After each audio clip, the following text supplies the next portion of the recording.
প্রিয় দর্শক, আপনাদের আমন্ত্রণ জানাচ্ছি জব ইনফো বাংলাদেশের নিয়মিত আয়োজন চাকরির খবরে। যুব উন্নয়ন অধিদপ্তর নতুন একটি নিয়োগ বিজ্ঞপ্তি প্রকাশ করেছে। পদের নাম সহকারী উপজেলা যুব উন্নয়ন কর্মকর্তা।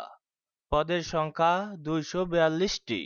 বেতন স্কেল 12,500 থেকে 30,230 টাকা। গ্রেড 11।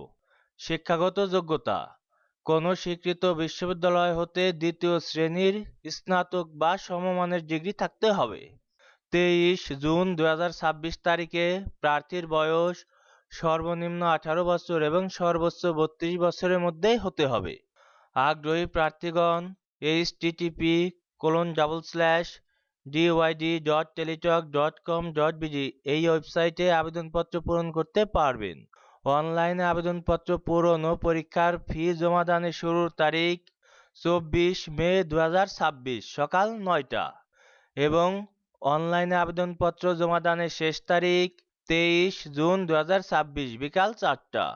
প্রার্থীদের আবেদন ফি বাবদ টেলিটক প্রিপেইড মোবাইল ফোনের মাধ্যমে 168 টাকা অনধিক 72 ঘন্টার মধ্যে প্রদান করতে হবে।